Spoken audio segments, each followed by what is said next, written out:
ဇလန်းစားမှာတော့ကောင်မလေးတယောက်ကိုခန်းချင်းလေးထဲမှာထည့်ပိတ်ထားတယ်။အဲ့ဒီနောက်လူကြီးတယောက်ခန်းထဲကိုခဏဝင်လာပြီးပြန်ထွက်သွားတယ်။ကောင်မလေးရဲ့လက်တွေကိုတန်ကြိုးတွေနဲ့တုပ်ထားတယ်။အဲ့ဒီနေရာကတော့ဆောင်ကြမြိုင်ပဲဖြစ်ပါတယ်။ကိစ္စကိုသူတို့မဖြစ်ရှင်းနိုင်တဲ့ဆုံးမှာတော့အေးကျွက်ကိုခေါ်ဖို့ဆုံးဖြတ်တယ်။အေးကျွက်ကဈေးတယ်တော့မဟုတ်ပါဘူး။အေးကျွက်ကကားကောင်းစားကြီးစီပြီးခုနကဆောင်ကြမြိုင်အင်စီကိုရောက်လာတယ်။ကောင်မလေးကိုတွေ့တော့ရေတစ်ခွက်တိုက်ပြီးသူ့ရဲ့ဘဝဖြတ်သန်းခဲ့ရပုံတွေကိုပြန်ပြောပြတယ်။အေးကျွက်ကဝိလုံတော်ရရှင်းနေတူရဲ့တမီးဖြစ်တယ်လို့မင်းသမီးရမ်းဖြစ်ချင်တဲ့သူပါ။တနေ့မှာတော့သူ့ရဲ့ရီစာကမင်းသမီးဖြစ်အောင်မြို့ကိုပို့ပေးမယ်လို့ပြောတယ်။ရီစာကောင်ကမိဘတွေကိုမပြောခိုင်းတာကြောင့်လက်ဝက်လက်စားတွေယူပြီးတိတ်တိတ်လေးထွက်လာခဲ့တယ်။မြို့ကိုရောက်တော့အေးကျွက်ကိုအိမ်တလုံးစီခေါ်သွားတယ်။အိမ်ထဲမှာကောင်မလေးတွေများကြီးကနေရာအနှံ့ပြမှာအိမ်နေတဲ့ရီစာကောင်ကလက်ဝက်ရတနာတွေယူပြီးသူ့ကိုယူပြီး1000နဲ့စောင့်ကြမြိုင်အိမ်မှာရောင်းစားသွားခဲ့တာပါ။သူကဒီအလုပ်ကိုမလုပ်ချင်လို့လုံးဝညှဉ်းဆန်ပေမဲ့အိမ်ကိုလည်းပြန်လို့မဖြစ်တာကြောင့်လုပ်လိုက်ရတယ်။ဖိလိမ့်ပြင်ဆင်ပြီးအိမ်ရှိထွက်ကဖောက်တယ်ခေါ်ရပါပြီ။သူ့ရဲ့ပထမဆုံးဖောက်တယ်ရပြီးတဲ့နောက်မှာတော့ဒီလောကနဲ့အသားကျလာတယ်။သူနဲ့တူနေရဖို့ရွှေတွေငွေတွေပေးတာမျိုးတောင်ရှိပါသေးတယ်။တခဏအတွင်းမှာပဲရွှေကြာဒီကြားမှာခေါင်းဆောင်ဖြစ်မှမသိဖြစ်လာတယ်။တနေ့တော့အားလုံးအိမ်နေတဲ့ချိန်လူတယောက်ကအေးကျွက်ကိုတောင်းဆိုတယ်။ငွေမျက်နှာကိုပဲကြည့်တဲ့ခေါင်းကအေးကျွက်ကိုနှုတ်ပြီးအဲ့ဒီလူနဲ့ခန်းထည့်ပေးတယ်။ခန်းထဲရောက်တော့အဲ့ဒီလူကအေးကျွက်ကိုနှိပ်စက်ပါတော့တယ်။အေးကျွက်တယောက်ခေါင်းကိုအော်ခေါ်ပေမဲ့မကြားရဆောင်နေတယ်။နောက်ပိုင်းအခြားလူတွေပါနိုးလာပြီးတကားကိုဝိုင်းဖွင့်ကြတော့မှဒဏ်ရာတစ်ချက်တွေနဲ့အေးကျွက်ကိုတွေ့လိုက်ရတယ်။အေးကျွက်ကိုဆေးရုံတင်လိုက်ရပြီးဘိုက်မှာ15ချက်နဲ့နှာခမ်းမှာ4ချက်ချုပ်လိုက်ရတယ်။ဒါကိုမြင်နေပေမဲ့ခေါင်းကဟိုလူကိုအေးအေးယူဖို့စကားတစ်ခွန်းမှမပါဘူး။အေးကျွက်လည်းလှုပ်ဖို့ကိုင်မဲ့တွေရဲ့ကိုကြီးကိုယူပြီးအဲ့ဒီလူရဲ့နာမည်နဲ့သူ့ဘမှာလှုပ်လဲဆိုတာစုံစမ်းနေ။သူ့နာမည်ကဖိုတိုဖြစ်ပြီးကိုစိုးကြီးဆိုတဲ့လူစီမှာအလုပ်လုပ်တာပါ။ကိုစိုးကြီးကဒီမျိုးမှာတော်လေးအာနာထီရောက်တဲ့လူဖြစ်တော့အေးကျွက်ကသူ့တရားတွေကိုပြပြီးဖိုတိုကိုအပြစ်ပေးဖို့တောင်းဆိုတယ်။ကိုစိုးကြီးကအေးကျွက်တို့ဆောင်ကြမြိုင်ရှိမှသူ့လူတယောက်လွှတ်ထားပေးတယ်။အေးကျွက်တန်ရာတွေအရှင်းသက်သာလာချိန်မှာတော့ဖိုတိုနောက်တစ်ခေါက်ပြန်ရောက်လာပြန်တယ်။ဖိုတိုကငွေလေးစားပြီးလို့ခေါင်းကအေးကျွက်ကိုလာခေါ်ပြန်တယ်။အားလုံးကမသွားဖို့တားပေမဲ့သူကလိုက်သွားတယ်။အေးကျွက်တကယ်ချင်းမက်ဘူးကကိုစိုးကြီးလွှတ်ထားတဲ့လူကိုဖိုတိုရောက်နေကြောင်းလှမ်းပြောတယ်။အဲ့ဒီလူကလည်းစပိန်နေမီကိုစိုးကြီးစီအပြစ်သွားပြောတယ်။အေးကျွက်ခန်းထဲရောက်လာတော့ဖိုတိုကရင်ခါလို့နှိပ်စက်ပြန်တယ်။အဲ့ဒီချိန်ကိုစိုးကြီးနဲ့သူ့တပည့်တွေကကားနဲ့ရောက်လာပြီးခန်းတကားကိုစောင့်ကန်ဖွင့်တော့အေးကျွက်လည်းနောက်ကနေထွက်လာတယ်။ကိုစိုးကြီးကဖိုတိုခေါင်းနဲ့သူ့ကအဖုံးကိုမသိမချင်းရိုက်တတ်တယ်။ဖိုတိုသေးတော့ကိုစိုးကြီးကကားမောင်းပြီးပြန်ထွက်သွားတယ်။ဒီမြင်ကွင်းကိုမြင်တဲ့ခေါင်းရောအခြားလုပ်ပေါ်ကိုင်မဲ့တွေပါအားလုံးလန့်သွားကြတယ်။အဲ့ဒီချိန်ကစားလို့ခေါင်းလည်းအေးကျွက်ကိုအရင်လိုအနိုင်မယူရဲတော့ပါဘူး။ဒီကိစ္စတွေဖြစ်ပြီး6လလောက်ကြာတော့ခေါင်းလုတ်တဲ့သူတည်သွားတယ်။အေးကျွက်ကသူကြံခဲ့တဲ့ပစ္စည်းတွေအားလုံးကိ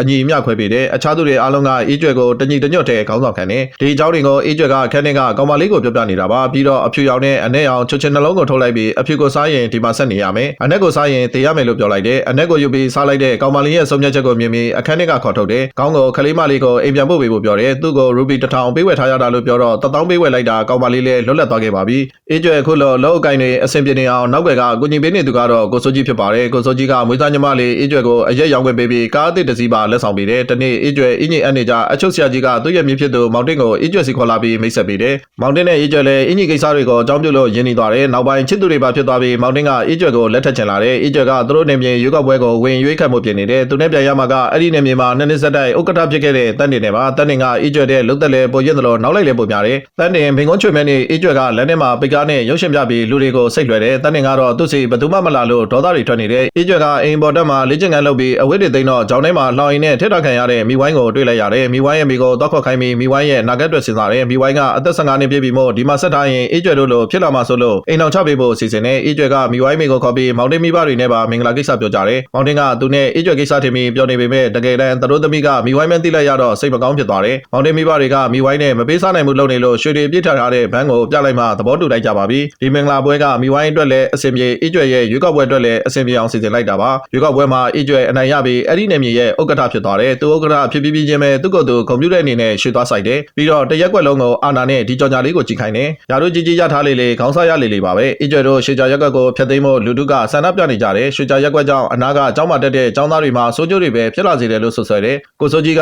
သူ့ရဲ့မွေးစားညီမလေးအေးကျွက်ဘက်ကနေကူညီပေးတယ်။အေးကျွက်ကသူတို့အိမ်မှာရှိတဲ့ကလေးတွေကိုခေါ်ပြီးသူတို့နာကကျောင်းကိုသွားတယ်။ကျောင်းအုပ်နဲ့စကားဝင်ပြောတော့ကျောင်းရုံငန်းထဲမှာသတင်းနောက်တစ်ယောက်ပါရှိနေတယ်။သတင်းနောက်ကအေးကျွက်ရဲ့တော်ကီတွေကိုကြွေသွားပြီးနောက်နေ့အေးကျွက်စီရောက်လာတယ်။အေးကျွက်ကိုအင်တာဗျူးနေတော့မှပဲအေးကျွက်တို့အိမ်ကကလေးတွေကျောင်းကပြန်လာတယ်။ဆရာမကသူတို့ကိုရိုက်နှက်ပြီးနှင်ထုတ်လိုက်တယ်ဆိုတာသိတော့ကလေးတွေကိုအေးကျွက်ဘေးမှာထိုင်စေပြီးသတင်းနောက်ကိုတပ်ပုံရိုက်စေခဲ့တယ်။နောက်တစ်ပတ်လောက်ကြာတော့အဲ့ဒီတပ်ပုံနဲ့ဆောင်းမထွက်လာပြီးအေးကျွက်လည်းနာမည်ကြီးသွားတယ်။သတင်းနောက်ကမိန်ကွန်းရေးထားတဲ့စာရွက်ကိုအေးကျွက်ကိုပေးပြီးမျိုးသမီးခွင့်ရေးပွဲမှာစကားပြောဖို့ဖိတ်တယ်။အေးကျွက်ရဲ့စကားတွေကလူတိုင်းကိုဟတ်တိစေခဲ့တယ်။အဲ့ဒီဟောပြောပွဲပြီးတဲ့နောက်အေးကျွက်စီလွတ်တော်မက်ကလာတွေ့တယ်။သူတို့ပါတီကိုမဲပေးဖို့အေးကျွက်တို့ရက်ကွက်ကိုလာစီအောင်တော့အေးကျွက်ကပြန်လည်အနေနဲ့သူတို့ရက်ကွက်မဖြတ်သိမ်းရေးကိုညီပေးဖို့တောင်းဆိုတယ်။လွတ်တော်မက်စီစဉ်ပေးမှုကြောင့်အေးကျွက်တယောက်ဝင်းကြီးနဲ့တွေ့ဖို့ထိဖြစ်လာခဲ့ပါပြီ။ဝင်းကြီးနဲ့တွေ့ပြီးသူတို့အခက်အခဲတွေခံစားချက်တွေကိုပြောပြတယ်။သူတို့ရွှေကြာရက်ကွက်မဖြတ်သိမ်းစေဖို့နဲ့ရွှေကြာလုပ်ငန်းကိုတရားဝင်ဖြစ်စေဖို့ကိုညီတောင်းတယ်။ဝင်းကြီးကကော်မတီဖွဲ့ပြီးဖြည့်ရှင်းပေးမယ်လို့ကတိပေးတယ်။အဲ့ဒီချိန်ကစလို့အေးကျွက်တို့ရက်ကွက်ကဖြတ်သိမ်းမခံရတော့တယ်လို့အခြားမျိုးသမီးတွေနဲ့လည်းဒန်းတို့အခွင့်အရေးရခဲ့ပါပြီ။ရွှေကြာလှုပ်ရှားသူမျိုးသမီး4000လောက်ရဲ့ဘဝကိုရွှေရောင်နှလုံးသားပိုင်ရှင်အေးကျွက်ကကိုညီပေးခဲ့ပါတော့တယ်။ဇလန်းလေးကတော့ပြီးပါပြီ။လူချင်းမင်းတို့စီမှာအေဂျင့်လုပ်နေတဲ့တကယ်ချင်းတွေရှိရလဲအသစ်ကလေး လေးတွေကိုနှိုက်မမီဖို့မန်ရှင်းခေါ်ပြီးတတိပေးလိုက်ကြပါ